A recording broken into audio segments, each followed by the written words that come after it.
Welcome back again to everybody for another session of video learning. In this session, we are going to study about another kingdom called plant kingdom or kingdom plantae. Remember, we are discussing Whittaker's 5 kingdom classification. In that, we have already covered kingdom Monera, kingdom Protista, kingdom fungi, and now in this session we are going to discuss and understand kingdom plantae.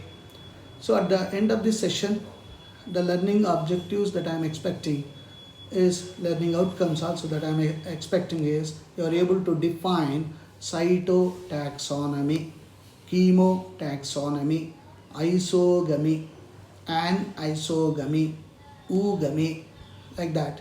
So the technical words you are in a position to define. And second, you are able to differentiate 3 classes of algae. And finally, most important one, appreciate the role of algae in nature.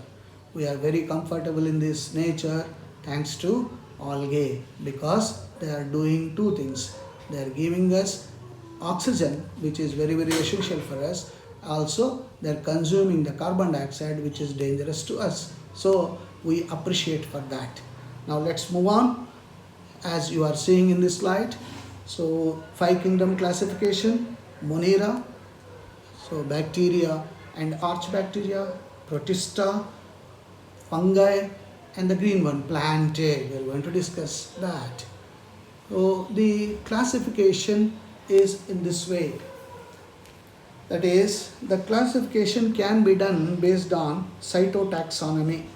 So the basis is cyto, means cell structure, cytological studies, number of chromosomes, structure and meiotic behavior of chromosomes. All these aspects we take into consideration and classify.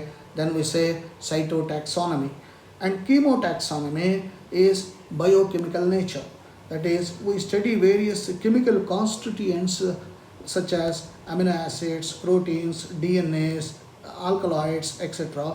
And based on that, if we classify, then we say it is chemotaxonomy.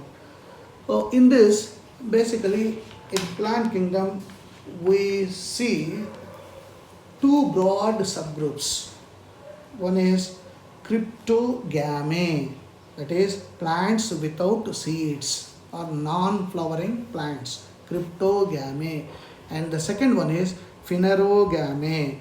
Phanerogams means plants with seeds. So as we are observing in nature, cryptogamy, plants without seeds, are further classified into 3 subgroups: Thallophyta, Bryophyta, and Pteridophyta. P is silent. Pteridophyta. Lot of ferns you must be growing in your house as ornamental plants. They all come under Pteridophyta. And Thallophyta. Phyton means plant.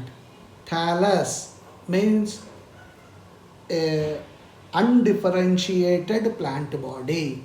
So undifferentiated plant body is called thallus. And any plant that has got undifferentiated body come under Thallophyta. So under this, already we have discussed bacteria, we studied about fungi, we studied in our previous chapter lichens, and now we will be talking about algae. And bryophytes, we are also calling them as liverworts, the non-vascular terrestrial plants, and most of them are moist in habitats.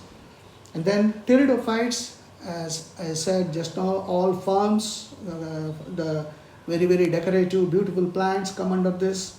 They are sporophytic and are differentiated into true roots, stem and leaves.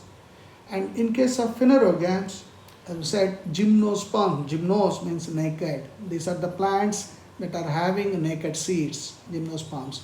Whereas angiosperms, the seeds are covered.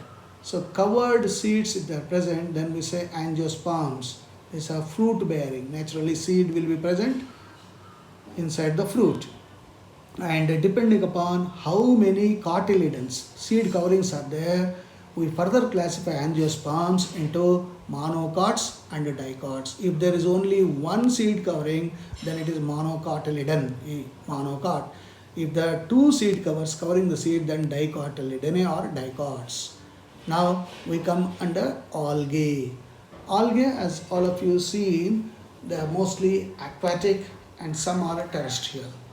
Wherever they are present, they are green, they make the area green. They are unicellular, microscopic, like chlorella, of course. Nowadays, chlorella is gaining lot of importance as it gives lot of good nutrient food for all of us.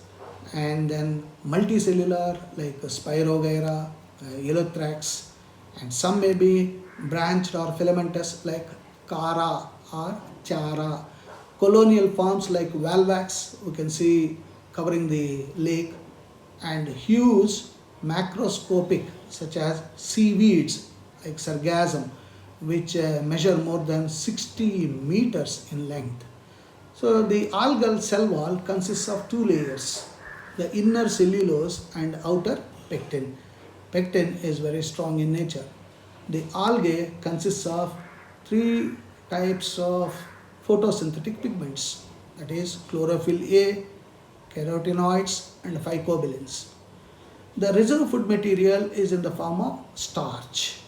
So remember the pigments that are present in that three: chlorophyll A, carotenoids and phycobilins, and the reserve food is always starch.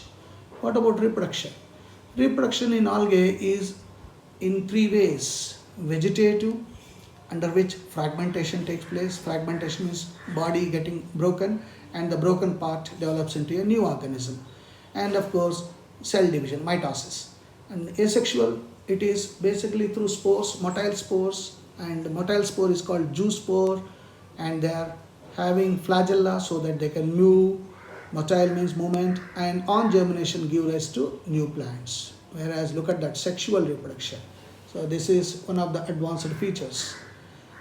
Formation and fusion of gametes. Look at that, fusion of gametes. Isogamy. Gamy means fusion. Iso means similar. Similar looking gametes fuse together, forming zygote. Then isogamy. Anisogamy. Fusing gametes are different. One may be small, one may be big, one may be having a V-like structure, one may be round, like that. They are not same in appearance. So anisogamy. Oogamy. Fusing gametes are totally different, enough to be called as male and female gametes. First time we are using this terminology, male gamete and female gamete. That shows evolution. And how does it reproduce? As we said, both sexual reproduction and asexual reproduction. If you observe this slide, basically it is the division. In asexual reproduction, it is mitosis. It is one cell undergoing series of mitotic divisions, forming a cluster of cells, and these cluster of cells will develop into zoospores having motility and involve themselves in mitosis further and form two types of gametes. Look at that, we say plus gamete and minus gamete, but roughly we use male gamete and female gamete. Anisogamy and oogamy. These two fuse together and forming zygote. So n plus n, haploid number of chromosomes in each gamete, fusing, forming a zygote with a diploid number 2n. So n refers to one set of chromosomes present, 2n, two sets of chromosomes being present. So the zygote develops into zoospore or zygospore, and the zygospore further undergoes meiosis because zygote is 2n. The 2n has to become n. So for that meiosis is required. Hence forms zoospores. And this zygospore on maturity is releasing lot of zoospores. So at least half of the total carbon dioxide fixation on earth is carried out by algae through photosynthesis. Look at that. That is the reason why we should appreciate algae. Second, being photosynthetic, they increase the level of dissolved oxygen in their immediate environment. So their paramount importance as primary producers of energy-rich compounds which form the basis of food cycles in all aquatic animals. So many species like Laminaria, among the 70 species of marine algae used as food. As I said, these algae will be made to dry, and the dried algae will be powdered, and for taste they add some sweeteners and make them sweet foods, and they are very rich in minerals and vitamins. Certain marine brown and red algae produce large amounts of hydrocolloids, water holding substances like algin, carrageen. These are used commercially to hold water. Agar, one of the most commercial products obtained from Gelidium. Remember this, agar, Gelidium and Gracilaria are used to grow microbes and in preparation of ice creams and jellies. So commercial use of agar. And chlorella and spirulina, one of the best foods that's available, natural foods, are unicellular. They are very rich in proteins and are used as food supplements. Hence, algae is very helpful. Now, algae is classified into three types, three subclasses. Chlorophyceae, chloro having chlorophyll, phyceae, phyton, green algae. Pheomyceae and rhodomyceae. So generally we say green algae, brown algae and red algae. This is basis will be as you expect because of the presence of pigments. So in chlorophyceae, since it is green, naturally chlorophyll A and B must be present. Hence that. And these have got pyrenoids which store food, and they just go through vegetative reproduction, asexual reproduction, sexual reproduction. The common forms, example is given, laminaria, please remember laminaria, and then algae. We come to the second one, that is brown algae, Pheophyceae, and this is brown algae because of presence of chlorophyll A and C, carotins and xanthophylls, and kelp. They are representing the kelps, which may reach a height of 100 meters. They vary in color olive green to brown, and again it is because of the presence of a pigment called xanthophyll. And vegetative cells have cellulosic wall duly covered on the outside by a gelatinous coating called algin. Of course, the reproduction is through all the three, vegetative, asexual and sexual. Examples are there.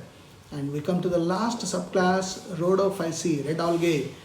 It is red because of the presence of special red colored pigment called phycoerythrin in their body. And these are having thallus and red in color and multicellular.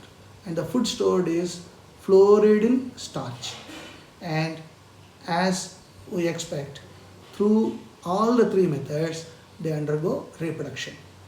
Vegetative reproduction, asexual reproduction through spores, and sexual reproduction through non-motile gametes.